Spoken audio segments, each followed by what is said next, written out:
हम सभी लोग तटीय मैदान पढ़ चुके थे। उसके बाद हम लोगों ने मैदान पढ़ा था, मरुस्थल पढ़ा था।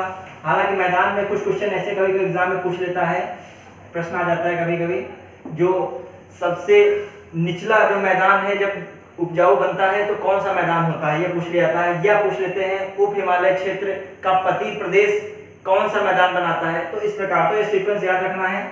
जो ये शिवालिक रेंज आती है, ऐसे ऐसे नीचे उतरती है, शिवालिक रेंज से नदियां अपने साथ पत्थर नुमा से लाती हैं, पत्थर है, कंकड़ है, रेत है, इस प्रकार से लाती हैं। तो ये कौन सा क्षेत्र होता है? भाबर। भाबर भाबर यहाँ पर ऐसे या फिर समझ लेते हैं, ये पर्वत हो गया, इसके जो नीचे वाला क्षेत्र है भाबर है, ये कौन सा है? भाबर। भाबर क्षेत्र। फिर इसके नीचे जो क्षेत्र आता है, ये जो नदी आती है सीधे, तो क्या बनाती है? तराई क्षेत्र आता है। क्या? तराई क्षेत्र हो जाता है, तराई क्षेत्र।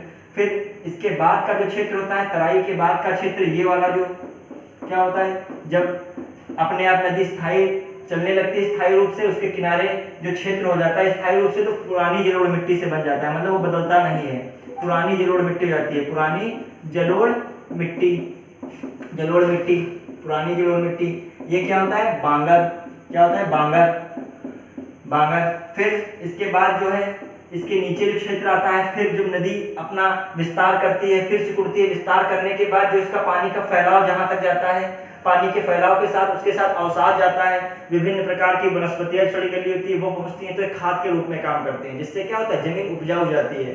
तो उस जो बाढ़ से जो मैदान बनता है वो कौन सा मैदान होता है? पुराना या नई जलोढ़ मिट्टी से मैदान बनता है। जो नई जलोढ़ मिट्टी से जो मैदान बनता है, मिट्टी से जो मैदान का निर्माण होता है वह कौन सा होता है मैदान? खादर। खादर। अब उसके बाद ये सीक्वेंस रहता है मैदान का। तो प्रश्न ऐसे पूछ लेता है कभी कभी, गिरिपथ में कौन सा क्षेत्र आता है? भाबर। ये भाबर कितना फैला है? भाबर कितना फैला हुआ है?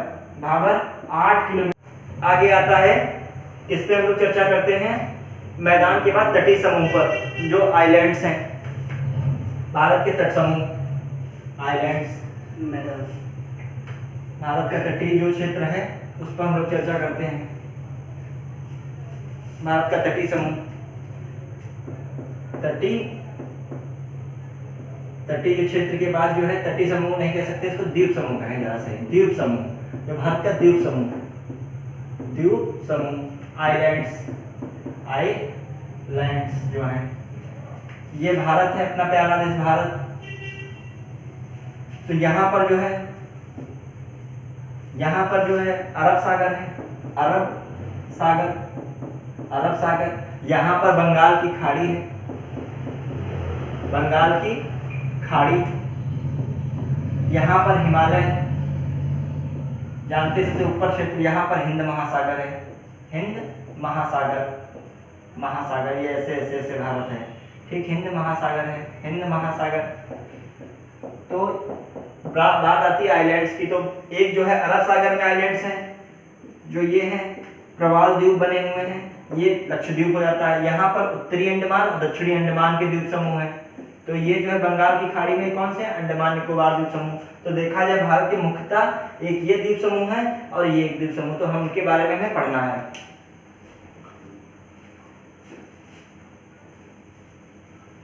अब देखते हैं द्वीप क्या होता है। द्वीप क्या होता है? यदि ये कोई समुद्र से उठा हुआ भाग है और उसके आसपास क्या है? पानी भरा हुआ, तो वह द्वीप है। उसके चारों ओर क्या है? पानी है। अब उसी द्वीप पे उसका विस्तार हो गया, उस पे लोग रहने लगे, तो वह एक द्वीप बन गया। ऐसे अनेक छोटे छोटे द्वीप होते हैं जिसपे लोग रहते हैं, तो वह द्वीप समूह पूरा निर्माण करता है। यहाँ पे कुछ ऐसे भी टापू टाइप के होते हैं जिनपे कोई नहीं निवास करता है। ये छोटे छोटे टापू होते हैं, पानी भरा, उस पर कोई नहीं रहता है, तो वो भी द्वीप समूह में आ जाते हैं। अब उसी में यहाँ अंडमान निकोबार द्वीप समूह, हम लोग पहला द्वीप समूह कौन सा पढ़ेंगे? अंडमान निकोबार द्वीप समूह, अंडमान निकोबार द्वीप समूह, अंडमान निकोबार, अंडमान निकोबार द्वीप समूह। प्रश्न एक बार आया अंडमान, बहुत सरल क्वेश्चन आया था, अंडमान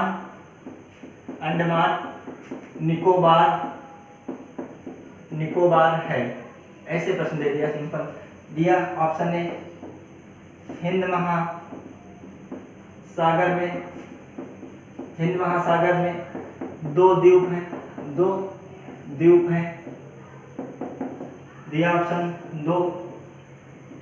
बंगाल की खाड़ी में, बंगाल की खाड़ी में, खाड़ी में, बंगाल की खाड़ी में द्वीप समूह है, द्वीप समूह है।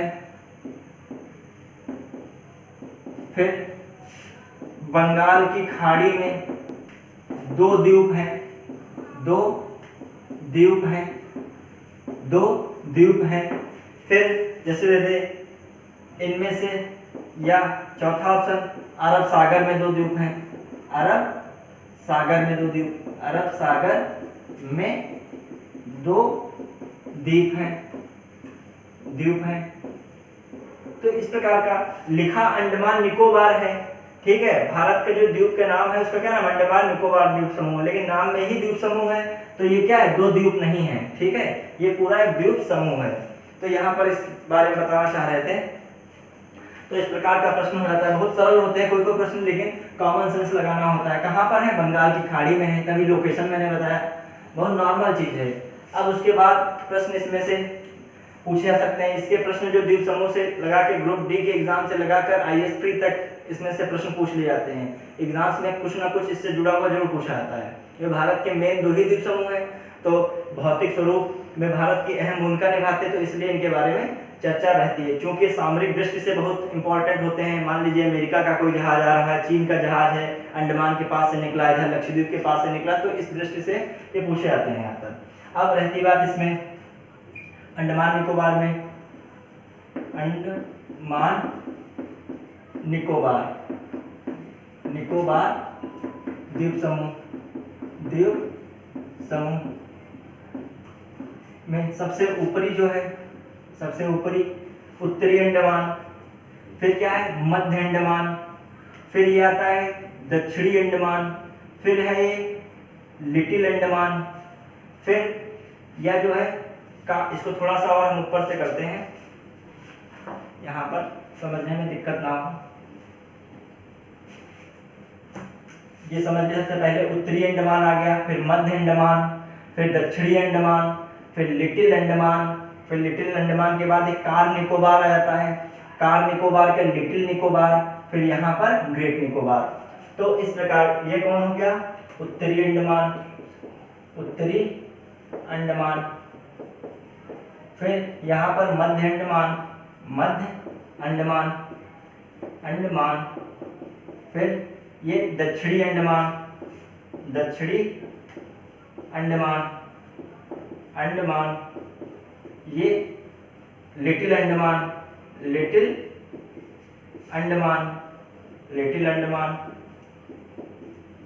ये कौन सा अंडमान है, कार निकोबार, कार निकोबार, निकोबार, फिर ये कौन सा लिटिल निकोबार, लिटिल निकोबार, या ग्रेट निकोबार, ग्रेट निकोबार। ये क्यों बता रहे, इससे जुड़े हुए प्रश्न रहते हैं, ऐसे समझ लेंगे तो इससे प्रश्न जो आएगा गलत नहीं होगा। यहाँ पर जो है सैडल पीक चोटी है, इसके पास में, कहाँ पर, सब इसकी सबसे ऊंची चोटी जो कौन सी, saddle peak, saddle, saddle peak, saddle peak, ये सबसे ऊंची चोटी है इसकी। कहा जाता है अंडमान निकोबार द्वीप समूह की सबसे ऊंची चोटी कौन सी, सैडल पीक है, ठीक। फिर 700 कुछ प्लस मीटर है, 700 प्लस मीटर, 712 वगैरह 700 ऐसे कुछ मीटर है, ये सैडल पीक 700 प्लस मीटर, 700 750 ऐसे है। फिर उसके बाद जो है कौन सी आती है, ये इंपॉर्टेंट पूछा आता है, यही प्रश्न आता है अंडमान निकोबार द्वीप समूह की, ये इसकी डिजिट नहीं पूछी जाती है, प्रश्न नहीं आता है, अंडमान निकोबार द्वीप समूह की सबसे ऊंची चोटी कौन सी है, सैडल पीक। फिर यहाँ पर एक ज्वालामुखी है, यहाँ पर इसके दो, ये ज्वालामुखी, एक यहाँ पर ज्वालामुखी है, इस ज्वालामुखी का क्या नाम है, नारकोंडम, नारकोंडम ज्वालामुखी, नारकोंडम ज्वालामुखी, ज्वालामुखी, नारकोंडम ज्वालामुखी, नारकोंडम ज्वालामुखी। इसके बाद जो है यहाँ पर जो ज्वालामुखी है उसका नाम क्या है, बैरन ज्वालामुखी, बैरन ज्वालामुखी, ज्वालामुखी। बैरन ज्वालामुखी। बैरन का मतलब बरना, मतलब एक देसी शब्द नहीं, बरना मतलब जल रहा है, तो सक्रिय ज्वालामुखी। कैसा ज्वालामुखी है? सक्रिय ज्वालामुखी है, कभी भी इसमें उद्गार हो जाता है, सक्रिय ज्वालामुखी है, ज्वालामुखी वॉल्केनो है। जब विश्व भूगोल पढ़ाएंगे उसमें भौतिक भूगोल आएगा, उसमें ज्वालामुखी से संबंधित चीजें बताई जाएंगी। फिर इसके बाद ज्वालामुखी रियल में क्या है, ऐसे जो है इसमें से लावा निकलता है, जब इसके अंदर हलचल होती है, उद्गार, यहाँ से हलचल होने का उद्गार होता है तो लावा निकलता है, सब फैल जाता है। अभी अब देखते हैं कि इसके बाद जो ये कौन सी, इसके पहले ज्वालामुखी थी नारकोंडम। ये कैसी ज्वालामुखी है? सुप्त ज्वालामुखी है, मतलब इसमें उद्गार नहीं होता है, लावा नहीं फूटता है, निकलता है। सुप्त ज्वालामुखी, डॉर्मेंट ज्वालामुखी, वॉल्केनो ज्वालामुखी। प्रश्न इस प्रकार रख देता है कि भारत के एकमात्र सक्रिय ज्वालामुखी कहाँ स्थित है? तो अंडमान निकोबार द्वीप समूह, लक्षद्वीप, गुजरात, महाराष्ट्र। तो आपको कौन सा लगाना है? तो कहाँ पे स्थित है सक्रिय ज्वालामुखी? बैरन। किसके पास है? ये मध्य अंडमान के, कि कहाँ पर है? पूर्व में, या कह सकते हैं अंडमान निकोबार द्वीप समूह आ जाती है। अब इसी पे एक प्रश्न रहता है यहाँ पर, जो है ग्रेट निकोबार। ग्रेट निकोबार के पास एक है चोटी है, यहाँ पर माउंटेन है, यहाँ पर जो माउंटेन है थुइलर माउंटेन है, थुइलर माउंटेन, थुइलर माउंटेन है, थुइलर पर्वत चोटी है, पर्वत शिखर है, शिखर। तो इस प्रकार ये हो जाता है। इनसे संबंधित आईएएस तक में परीक्षा में प्रश्न पूछा गया है। मध्य अंडमान के पूर्व में नारकोंडम है, ये कथन गलत माना गया, बल्कि कहाँ पे है नारकोंडम? उत्तरी अंडमान के पूर्व में है। सुप्त ज्वाला सैटर्न भी कहाँ चोटी है? उत्तरी अंडमान के पास है। तो प्रश्न इतना डीप में नहीं पूछा जाएगा, इतना पूछा जाता है कि नारकोंडम ज्वालामुखी किस द्वीप समूह में है, या बैरन ज्वालामुखी भारत की एकमात्र सक्रिय ज्वालामुखी कहाँ पर है। तो इस प्रकार से प्रश्न आता है। अब हमने थोड़ा सा इसको डिवाइड किया था, तो उस दिन जब हम पढ़ रहे थे तो एक बताया था कि अंडमान और निकोबार को कौन अलग करता है? ये अंडमान हो गया, यहाँ तक तो अंडमान आया था, यहाँ तक तो अंडमान निकोबार को एक अलग कर रहा है। कौन सा चैनल हमने बताया था? 8 डिग्री, 9 डिग्री, इसके बाद में कौन सा 10 डिग्री चैनल बताया था? कौन सा? 10 डिग्री चैनल अलग करता है। प्रश्न पूछा जाता है 10 डिग्री चैनल किसको अलग करता है? अंडमान को निकोबार से। यदि और डीप देता है तो किसको अलग कर रहा है? लिटिल अंडमान को कार निकोबार से। 10 डिग्री चैनल किसको अलग करता है? पहले तो अंडमान एंड निकोबार को अलग करता है, निकोबार को अलग करता है, प्लस जो और डीप में जाए तो किसको? लिटिल अंडमान को कार निकोबार से अलग करता है, कार निकोबार से अलग करता है, निकोबार से अलग करता है, अलग करता है। अब दूसरी बात आती है, जो ग्रेट निकोबार है, ग्रेट निकोबार पे क्या स्थित है? इंपॉर्टेंट चीजें हैं। पूछा था भारत का सबसे दक्षिणतम बिंदु हमने बताया था, तो किसके स्थित है? यहाँ पर इंदिरा पॉइंट है, सबसे दक्षिणतम बिंदु ग्रेट निकोबार पे है। कौन सा? इंदिरा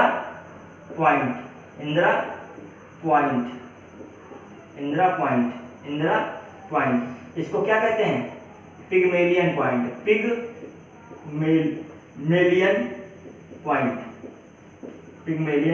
पॉइंट भी कहते हैं। इसको क्या कहते हैं? पिगमेलियन पॉइंट भी।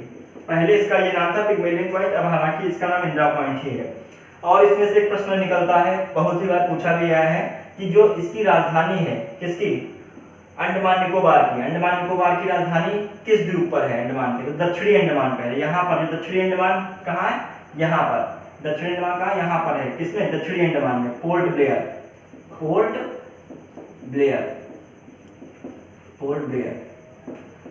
तो अंडमान निकोबार की राजधानी किस द्वीप पर है?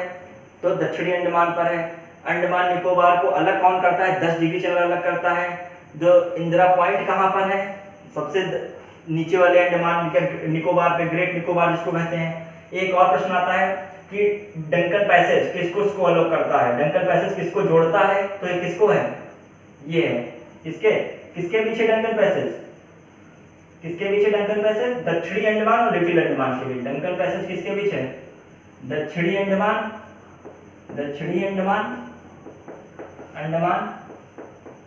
व किसके बीच? लिटिल अंडमान। कौन सी है? Duncan passage, Duncan passage, passage.